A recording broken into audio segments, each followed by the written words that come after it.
America out India in இந்த விஷயத்த பத்தி ஒரு நடுநிலையா நாம பார்க்க போறோம். இப்போ இணையத்துல ரொம்ப பரபரப்பா பேசப்படுற ஒரு விஷயம் என்னன்னா, அமெரிக்கா அவங்களோட இந்தோ பசிபிக் கமாண்ட் பேர்ல இருந்து இந்தோ அப்படிங்கிற வார்த்தையை தூக்கிட்டாங்க அப்படிங்கிற ஒரு சர்ச்சை தான்.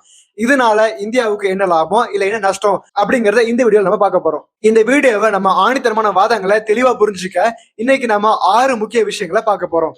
முதல்ல இந்த கமன் பே சர்ச்சை, மாறும் புவிசார் அரசியல், அமெரிக்க ராணுவத்தோட பலவீனம், அமெரிக்க இந்திய உறவு வரலாறு, அப்புறம் இந்தியாவோட சுதந்திரமான பாதுகாப்பு வியூகம், கடைசியா இந்திய பெருங்கடல்ல யார் ஆதிக்கம் செலுத்த போறாங்க அப்படிங்கறத வரிசையா பார்க்கலாம். முதல்ல இந்த கமான் பே சர்ச்சையில இருந்தே நம்ம ஆரம்பிக்கலாம்.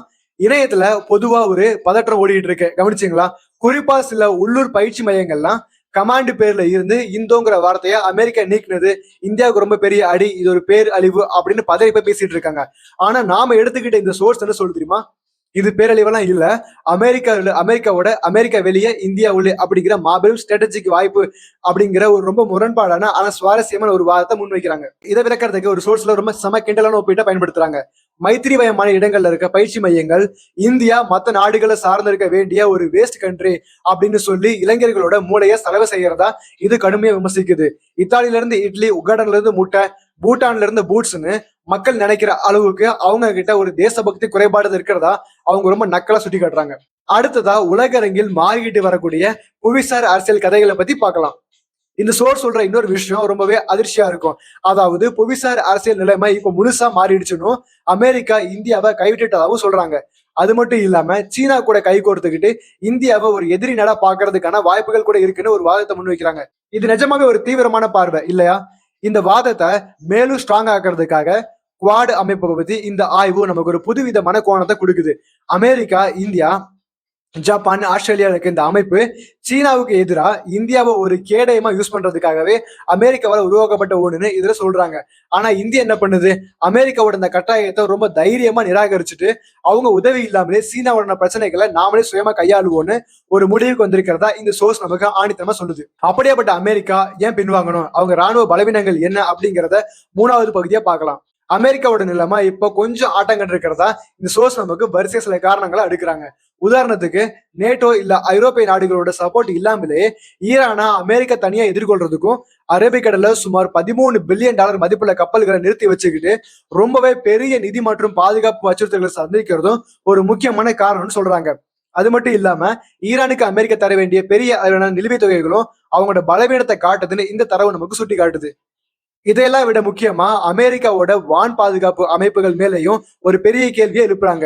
உக்ரைன் ரஷ்யா போர்ல எப்படி பெரிய வல்லரசுகளே ட்ரோன் தாக்குதல்கள் சமாளிக்க திணறாங்களோ அதே மாதிரிதான் அமெரிக்காவோட ரொம்ப பிரபலமான சாடுவான் பாதுகாப்பு அமைப்பும் பலவீனமா இருக்குன்னு சொல்றாங்க. இதை வச்சுக்கிட்டு ஜப்பான், தென்கொரியா மாதிரியான நட்பு நாடுகளை கூட அவங்கள காப்பாற்ற முடியலன்னு இந்த சோர்ஸ் நமக்கு ஒப்பிட்டு பேசுது. இதை தொடர்ந்து வரலாற்று ரீதியா அமெரிக்கா இந்திய உறவுகள் எப்படி இருந்துச்சுன்னு நாம 4வது பகுதியில பார்க்கலாம். இந்தியாவையும் அமெரிக்காவை நம்பக்கூடாது அப்படிங்கிறதுக்கு வரலாறு நமக்கு என்ன பாடம் கற்றுக் கொடுத்திருக்கு? 1967 நடந்த சீன போர், அப்புறம் 65 மற்றும் 21 நடந்த பாகிஸ்தான் போர்கள், இறுதியா 1998 கார்கில் போர்னு இந்த முக்கியமான காலக்கோடு உணர்த்துற ஒரே விஷயம், இந்தியாவோட எந்த ஒரு நெருக்கடியான கட்டத்திலையும் அமெரிக்காவோட ஆதரவு நமக்கு முழுமையா கிடைக்கவே இல்லை அப்படிங்கிறது தான். அமெரிக்க தலைவர் கொடுத்த முந்தைய வாக்குறுதிகள் எல்லாமே வெறும் காத்துல விட்ட வார்த்தைகள் தான் அப்படிங்கிறது இவங்களோட வாதம். இதுக்கு ஒரு சமீபத்திய உதாரணமா ஆபரேஷன் சிந்தூர் நிகழ்வா இந்த சோர்ஸ் குறிப்பிடுது.